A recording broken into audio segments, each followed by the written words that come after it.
Peter Pan in Kensington Gardens by J. M. Barrie from The Little White Bird.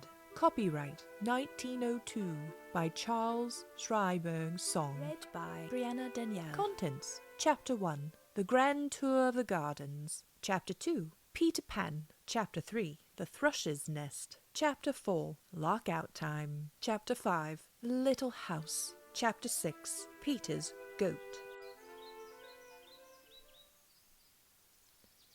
Chapter 1, The Grand Tour of the Gardens. You must see for yourself that it will be difficult to follow Peter Pan's adventures unless you are familiar with the Kensington Gardens. They are in London, where the King lives, and I used to take David there nearly every day, unless he was looking decidedly flushed. No child has ever been in the whole of the gardens, because it is so soon time to turn back. The reason it is so soon time to turn back is that if you are as small as David, you sleep from 12 to 1. If your mother was not so sure that you sleep from 12 to 1, you could most likely see the whole of them. The gardens are bounded on one side by a never-ending line of omnibuses, over which your nurse has such authority that if she holds up her finger to any one of them, it stops immediately. She then crosses with you in safety to the other side.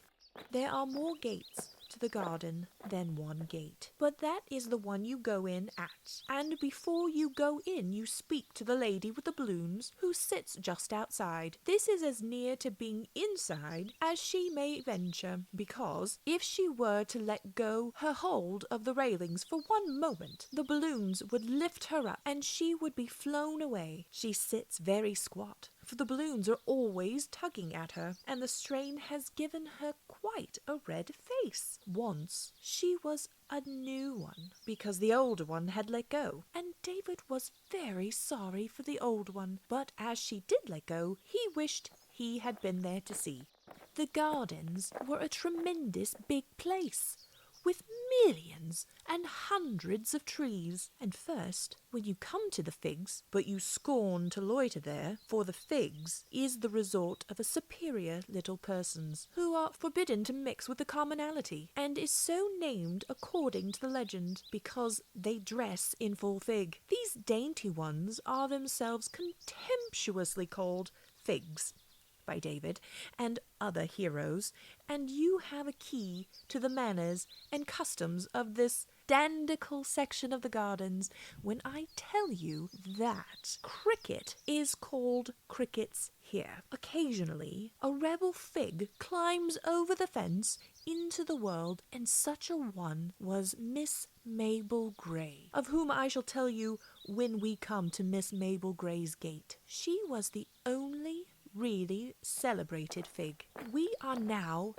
in the Broad Walk, and it is as much bigger than the other walks as your father is bigger than you. David wondered if it began a little and grew until it was quite grown up, and whether the other walks were its babies, and he drew a picture which diverted him very much of the Broad Walk, giving a tiny walk and airing in a perambulator. In the Broad Walk you meet all the people who are worth knowing, and there is usually a grown-up with them to prevent them going on the damp grass, and make them to stand disgraced at the corner of the seat if they have been Mad Dog or Mary Annish. To be Mary Annish is to behave like a girl, whimpering because nurse won't carry you, or simpering with your thumb in your mouth, and it is hateful quality. But to be Mad Dog is to kick out at everything, and there is some satisfaction in that. If I were to point out all the notable places as we pass up the boardwalk, it would be time to turn back before we reach them, and I simply wave my stick at Seaco Hewlett's tree, that memorable spot where a boy called Seaco lost his penny, and looking for it, found twopence. There has been a good deal of excavation going on there ever since. Further up the walk is the little wooden house in which Marmaduke Perry hid. There is no more awful story of the gardens than this of Marmaduke Perry, who had been Marianish 3 days in succession, and was sentenced to appear in the boardwalk, dressed in his sister's clothes. He hid in the little wooden house and refused to emerge until they brought him knickerbockers with pockets. You now try to go on to the round pond, but nurses hate it because they are not really manly, and they make you look the other way at the big penny and the baby's palace. She was the most celebrated baby of the gardens and lived in the palace all alone with ever so many dolls. So people rang the bell and she got up out of her bed, though it was past 6 o'clock, and she lighted a candle and opened the door in her nightie. And then they all cried with great rejoicings, "Hail the Queen of England!" What puzzled David most was how she knew where the matches were kept. The big penny is a statue about her. Next, we come to the hump, which is the part of the broad walk where all the big races are run. And even though you had no intention of running, you do run when you come to the hump. It is such a fascinating slide down kind of place. Often you stop when you have a run about halfway down it, and then you are lost. But there is another little wooden house near there called the Lost House, and so you tell the man that you are lost, and then he finds you. It is glorious fun racing down the hump, but you can't do it on a windy days because then you are not there, but the fallen leaves do it instead of you. There's almost nothing that has such a keen sense of fun as a fallen leaf. From the hump, we can see the gate that is called after Miss Mabel Grey, the fig I promised to tell you about. There were always 2 nurses with her, or else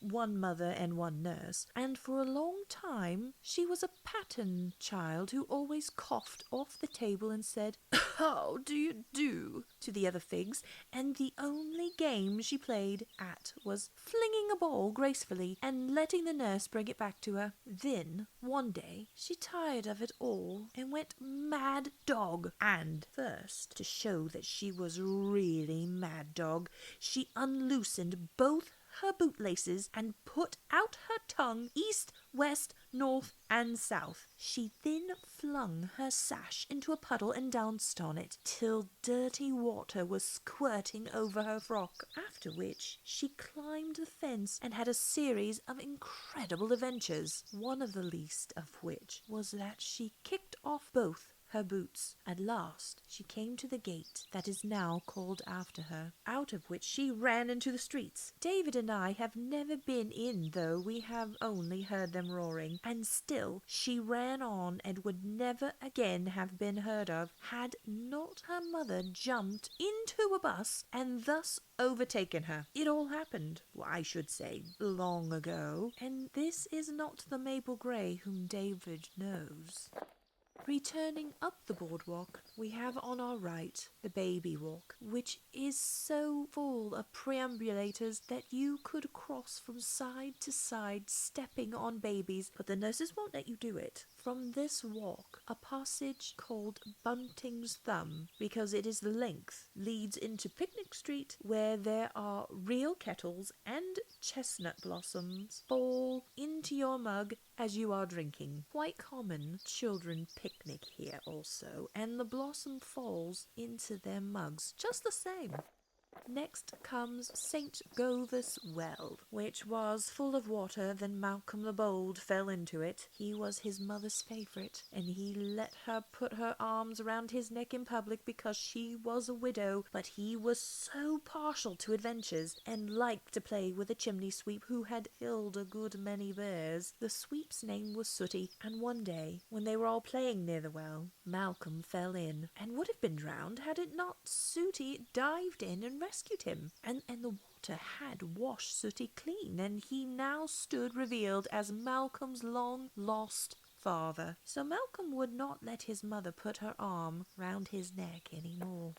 Between the well and the round pond are the cricket pitches, and frequently the choosing of sides exhausts so much time that there is scarcely any cricket. Everybody wants to bat first, and as soon as he is out, he bowls unless you are the better wrestler. And while you're wrestling with him, the fielders have scattered to play at something else. The gardens are noted for two kinds of cricket. Boy cricket, which is real cricket with a bat, and a girl cricket, which is really a racket, and the governess, girls can't really play cricket. And when you are watching their futile efforts, you make funny sounds at them. Nevertheless, there was a very disagreeable incident one day when some forward girls challenged David's team, and a disturbing creature called Angela Clare sent down so many Yorkers that, however, instead of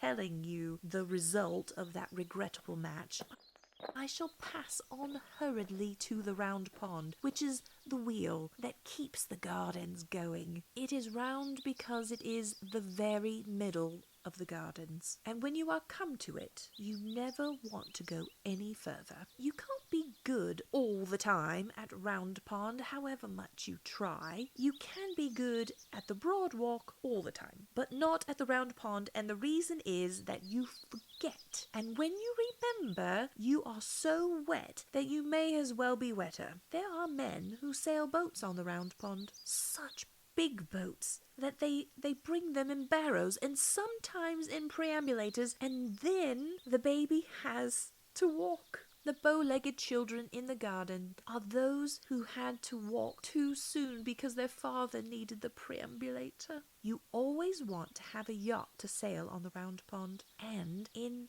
the end, your uncle gives you one, and to carry it to the pond the first day is splendid. Also, to talk about it to the boys who have no Uncle Splendid, but soon you like to leave it at home, for the sweetest craft that slips her moorings in the Round Pond is what is called a stick boat, because she is rather like a stick until she is in the water and you are holding the string. Then, as you walk round pulling her, you see little men running about her deck, and the sails rise magically and catch the breeze, and you put in on dirty nights at snug harbours which are unknown to the lordly yachts. Night passes in a twink, and again your craft noses for the wind, whale spouts, you glide over buried cities, and you have brushes with pirates and cast anchor in coral isles. You are a solitary boy while all this is taking place, for two boys together cannot adventure far upon the Round Pond, and though you may talk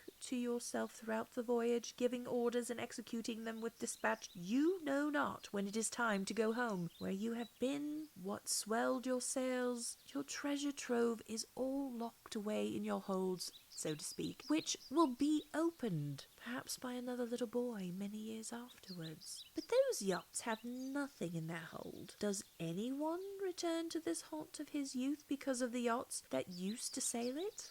No. It is the stick boat that is freighted with memories. The yachts are toys, their owner a freshwater mariner. They can cross and recross a pond only while the stick boat goes to sea. You yachtsmen with your wands, who think we are all there to gaze on you, your ships are only accidents of this place, and were they all to be boarded and sunk by the ducks, the real business of the Round Pond would be carried on as usual.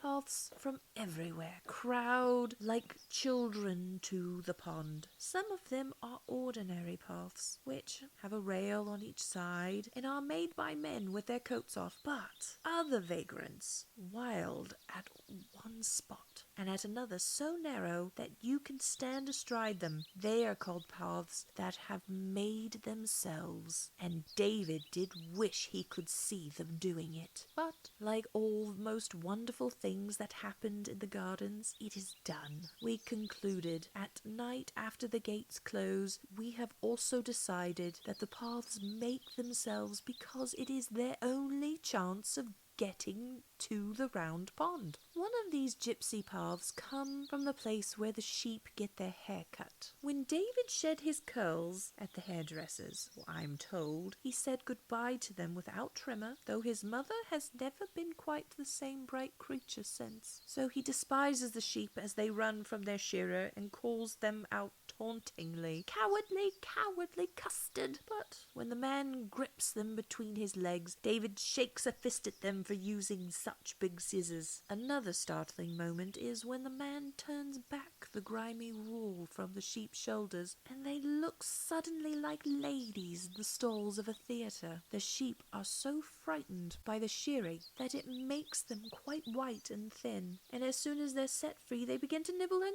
grass at once, quite anxiously, as if they feared that they would never be worth eating. David wonders whether they know each other, now that they're so different, and if it makes them fight with the wrong ones. They are great fighters, and thus so unlike county sheep that every year they give my Saint Bernard dog Porthos a shock. He can make a field of country sheep fly by merely announcing his approach, but these town sheep come toward him with no promise of gentle entertainment, and then a light from last year breaks upon Porthos. He cannot with dignity retreat, but he stops and looks about him as if lost in admiration of the scenery, and presently he strolls away with a fine indifference and a glint at me from the corner of his eye. The Serpentine begins near here. It is a lovely lake, and there is a drowned forest at the bottom of it. If you peer over the edge, you can see the trees all growing upside down, or they say that at night there are also drowned stars in it. If so, Peter Pan sees them when he is sailing across the lake in the thrush's nest. A small part of only the Serpentine is in the gardens, for soon it passes beneath a bridge too far away from where the island is on which all the birds are born that become baby boys and girls. No one who is human, except Peter Pan, and he is only half human, can land on the island. But you may write what you want, boy or girl, dark or fair, on a piece of paper, and then twist it into the shape of a boat and slip it into the water, and it reaches Peter Pan's island after dark. We are on the way home now, though of course it is all pretense that we can go to so many of the places in one day. I should have had to be carrying David long ago and resting on every seat like old Mr. Salford. That was what we called him, because he always talked to us of a lovely place called Salford where he had been born. He was a crab-apple of an old gentleman who wandered all day in the gardens from seat to seat, trying to fall in with somebody who was acquainted with the town of Salford, and when he had known him for a year or more, we actually did meet another aged solitary who had once spent a Saturday to Monday in Salford. He was meek and timid, and carried his address inside his hat, and whatever part of London he was in search of, he always went to Westminster Abbey first, as a starting point. Him we carried in triumph to our old other friend, with the story of that Saturday to Monday, and never shall I forget the gloating joy with which Mr. Salford leapt at him. They had been cronies ever since, and I noticed that Mr. Salford, who naturally does most of the talking, keeps a tight grip of the other man's old coat. The last two places before you come to our gate are the dog cemetery and the Savag's nest, but we pretend not to know what the dog cemetery is, as Porthos is always with us. The nest is very sad. It is quite white, and the way we found it was wonderful. We were having another look among the bushes for David's lost worsted ball, and instead of the ball, we found a lovely nest made of the worsted and containing 4 eggs with scratches on them, very like David's handwriting. So we think they must have been the mother's love letters to the little ones inside. Every day we were in the gardens, we paid a call at the nest, taking care that no cruel boy should see us, and we dropped crumbs, and soon the little bird knew us as friends, and sat in the nest looking at us kindly with his shoulders hunched up. But one day, when we were there were only 2 eggs in the nest, and the next time there were none. The saddest part of it was that the poor little chaffinch fluttered about the bushes, looking so reproachfully at us that we knew she thought we had done it. And though David tried to explain to her, it was so long since that we had spoken the bird language that I fear she did not understand. He and I left the gardens that day with our knuckles in our eyes.